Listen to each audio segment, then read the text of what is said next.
Dice la palabra de Dios en Primera de Juan 1, del 18 al 29. Hijitos, ya es el último tiempo y vosotros oísteis que el anticristo viene. Así ahora ha surgido muchos anticristos. Por esto conocemos que es el último tiempo. Salieron de nosotros, pero no eran de nosotros, porque si hubieran sido de nosotros, habrían permanecido con nosotros. Pero salieron para que se manifieste que no todos son de nosotros. Pero vosotros tenéis la unción del Santo y conocéis todas las cosas. No os he escrito como si ignoraseis la verdad, sino porque la conocéis, y porque ninguna mentira procede de la verdad. ¿Quién es el mentiroso sino el que niega que Jesús es el Cristo? Este es anticristo, el que niega al Padre y al Hijo. Todo aquel que niega al Hijo tampoco tiene al Padre. El que confiesa al Hijo tiene también al Padre. Lo que habéis oído desde el principio permanezca en vosotros. Si lo que habéis oído desde el principio permanece en vosotros, también vosotros permaneceréis en el Hijo y en el Padre. Y esta es la promesa, que Él nos hizo la vida eterna. Os he escrito esto sobre lo que os engañan, pero la unción que vosotros recibisteis de Él permanece en vosotros, y no tenéis necesidad de que nadie os enseñe. Así que la unción misma os enseña todas las cosas, y es verdadera, y no es mentira. Según ella, os ha enseñado permaneced en Él. Y ahora, hijito, permaneced en Él, para que cuando se manifieste tengamos confianza, para que en su venida no nos alejemos de Él avergonzados. Si sabéis que Él es justo, sabed también que todo lo que hace justicia es nacido de Él.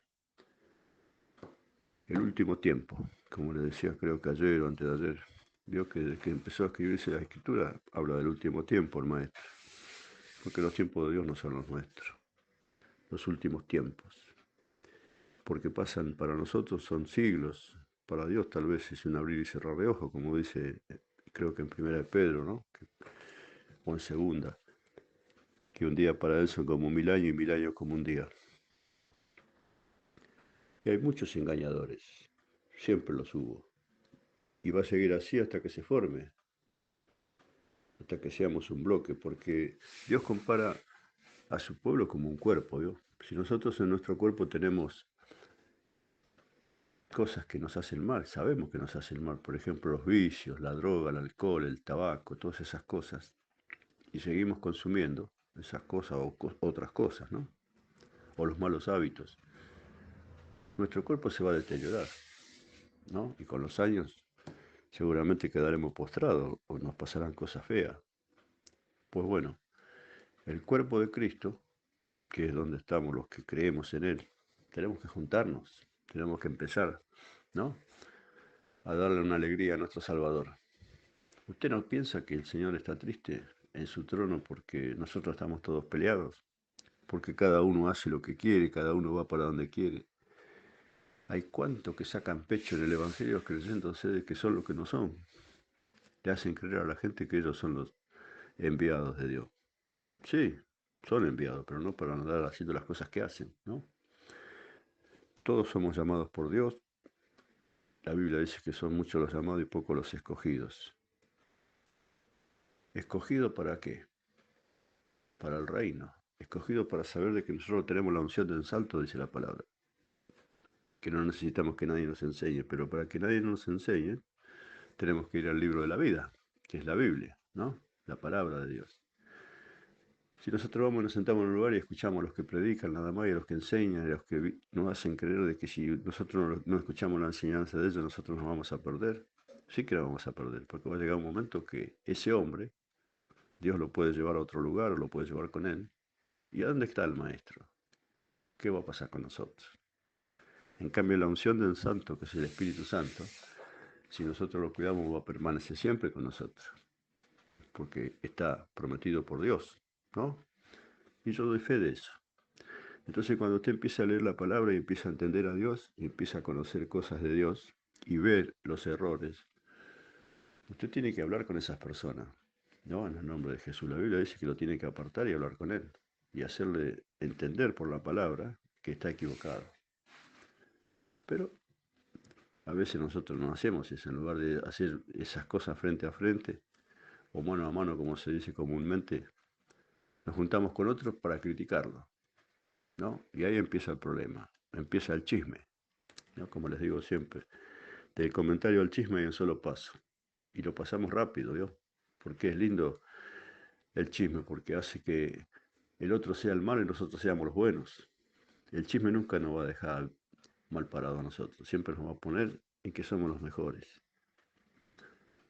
El Señor mandaba apedrear en su pueblo en la antigüedad, cuando estaban en el desierto al chismoso, ¿no?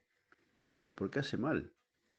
Porque en lugar de predicar la palabra, en lugar de hablar entre nosotros de Dios, estamos hablando mal del hermano. Y el hermano fue llamado igual que nosotros, fue limpiado por la misma sangre, tiene el mismo Dios. Y tal vez sea un hermano que haya venido con muchos problemas, ¿no? Y él no vino a los pies de Jesús para que nosotros le sigamos amontonando los problemas, o recordándole su pasado. Vino al Evangelio primero para salvar su alma a través de Jesús y después para que los que están adentro, que son más maduros en la palabra, puedan conversar con él, ¿no? Y guiarlo en este nuevo camino que él va a emprender. Si nosotros no sabemos hacer esas cosas, si nosotros no entendemos de que estamos en el camino de Dios para otras cosas, nunca vamos a crecer, ni nosotros ni el que está al lado nuestro. Dios no nos puso un CD en la cabeza para que nosotros tengamos todo adentro. Nos va enseñando, nos va educando, si nosotros le permitimos. Porque recuerda siempre esto, cada ser humano es diferente al otro. Y el único que nos conoce es Dios. Él sabe cómo guiarnos, Él sabe cómo hacer para que nosotros entendamos lo que Él quiere hacer. Pero eso no somos apurados. ¿No? Algunos buscan la fama, otros la popularidad, otros las riquezas, otros buscan. Que no está mal, me parece a mí que no estaría mal, pero lo que está mal es que nos apartamos de Dios, ¿no? Que creemos que porque tenemos más riquezas materiales que otros, que Dios está más con nosotros y que Dios nos ama más a nosotros que a ellos. Y eso no es bíblico, no dice la Biblia eso. La Biblia nos muestra su ejemplo, y el ejemplo es Cristo. Y recuerda siempre, Él no nació en un palacio, Él no fue hijo de reyes, Él no andaba en carruajes. ¿Mm? ¿No sabe? ¿No entiende usted lo que le quiero decir? Bueno, si nosotros tenemos un referente que es Jesús, ¿por qué siempre queremos hacer lo contrario? ¿Por qué queremos refregarle a veces al hermano lo que tenemos y hacerle creer de que Dios está con nosotros porque tenemos más que Él? No se equivoque, Dios está al lado del necesitado, no al lado del soberbio, al lado de aquel que ya cree que no le hace falta nada. No hace Dios esas cosas. Está mirando, ¿no? Como nos mira todo, nos cuida. La palabra dice que el sol sale para buenos y para malos. Pero el juez supremo es Jehová, ¿no? Y como juez supremo un día tuvo que enviar a su Hijo a este mundo para morir por nuestros pecados, para que nosotros hoy podamos conocerlo a Él. Pero se lo conoce a Dios a través de la lectura de la palabra. Entonces, si usted llegó al camino de Dios lleno de problemas y de dificultades, hágase un favor a su vida. Empiece a leer la palabra todos los días. Empiece a creer que Dios lo salvó y que tiene un propósito en su vida. Y empiece a buscar a Dios y va a ver cómo su vida va a cambiar realmente. No critique a nadie, ¿no? Si a usted lo critican, dele gloria a Dios, porque si lo están criticando es porque o está cambiando o se está portando mal. Pero de las dos formas alguien se lo va a decir. Y los hermanos que están en las congregaciones, bueno, el que va a criticar, el que va a condenar a otro, si Dios le permite estar en ese lugar, Dios es el dueño de la obra, somos nosotros. Pero Dios me dio a mí la autoridad como a usted, de cuidar lo que Él nos da, ¿no? La unción del santo tenemos, dice la palabra. La unción del santo es su bendición, es el Espíritu Santo, es todo lo que Él tiene para nosotros para que podamos crecer. Si usted no toma a Dios como su amigo, como su compañero, como su maestro, no va a cambiar nunca, nunca va a cambiar, ¿no? Va a seguir siendo lo mismo, tal vez con un revestimiento de otra manera, porque hoy muchos se creen de que porque están en una congregación donde son miles, ya está, ya tuvieron el éxito y ya creen que Dios está con ellos nada más y con los otros no. Bueno, yo hace 40 años que ando en el camino de Dios y humanamente solo ando, por ser de esta manera, por creer de esta manera. Pero aquí a mí me dice que yo tengo la unción del santo. No tengo la unción de la iglesia. Yo no tengo la unción de los pastores, de los hermanos, de los predicadores. Yo tengo la unción del santo como la tiene usted. Bueno, yo quiero ser lo que el santo quiere que yo sea, ¿no? Y el santo me sacó todos los caprichos que tenía, los orgullos, todas las vanidades mías que no servían nada más que para perderme. Porque yo estaba perdido cuando el Señor me llamó. ¿O usted cree que me llamó porque era bueno? ¿O usted cree que me llamó porque era inteligente, o porque era joven, o porque era bonito, o porque tenía esto, tenía lo otro? Él me llamó porque estaba perdido, como estamos todos. Me llamó porque sabía que me hacía falta un Salvador.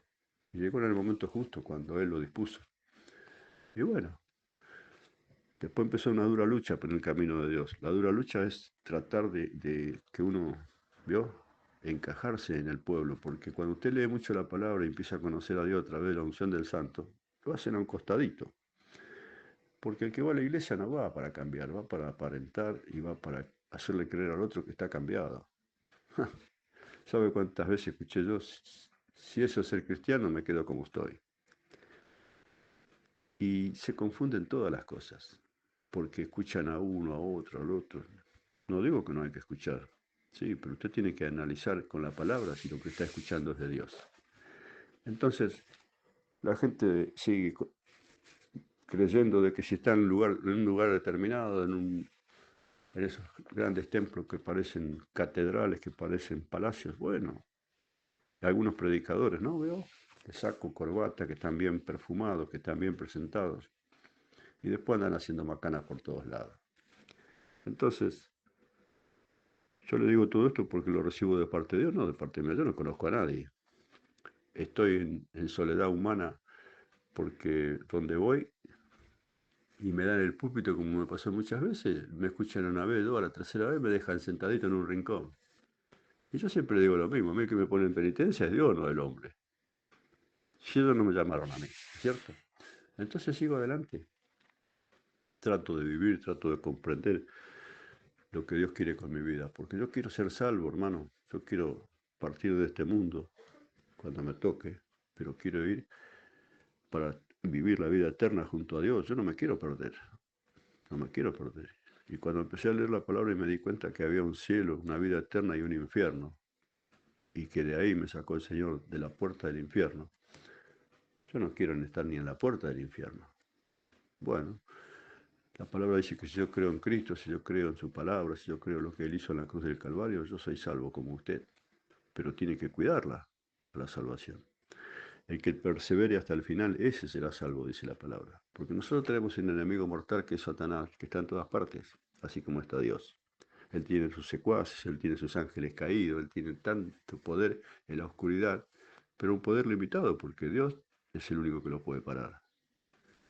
Y si nosotros no estamos bien con Dios, entonces ¿cómo va a ser Dios para protegernos? Porque Él protege al obediente, protege al que sirve a su causa. Dios no va a andar atrás del perverso, atrás del que hace maldad, palmeándolo, diciéndolo, está bien, seguito, está, cree en mí, ya está. No, no es así la cosa. No se equivoque. El camino de Dios no es un juego. El camino de Dios no es una opción. Acéptelo. Acéptelo y viva. Por supuesto que es una opción en la vida de un necio, aquel que no cree en nada. Bueno, Dios lo deja. Es Él el juez, el soberano. Es Él el que lo conoce. Yo no conozco a nadie porque trato de conocer a Dios porque es el que me salvó a través de Jesucristo. Entonces, hay muchas cosas que el hombre hace mal y los que están con él lo apoyan porque vaya a saber por qué, ¿no? Hay gente que está cómoda, hay gente que le gusta y bueno, ¿qué va a hacer? Cada uno vive el cristianismo como le parece. Yo trato de vivirlo a través de la luz de las escrituras. ¿Que me equivoco? Por supuesto, porque soy un viejo torpe. Pero en mi corazón está Jesucristo, su palabra, su Padre, su obra. Y cuando me estoy errando, cuando me estoy desviando un poquito, el Señor me pega un par de chirlos en la cola, como hacíamos cuando era chico, y de ahí me despierto, ¿veo? Entonces, ese es el Dios que yo tengo. No sé usted si lo tiene. Si no lo tiene, búsquelo. Pero a mí me levantó Dios para predicar su palabra, no la mía. A mí Dios me levantó para salvarme del infierno y para hablar de Él, no para hablar de los hombres. Entonces, usted hágase un favor, empiece, como le digo siempre, a leer su palabra, empiece a confiar en Dios y empiece a creer y dejar que Él sea el dueño de su vida y que sea el guía de todas sus cosas.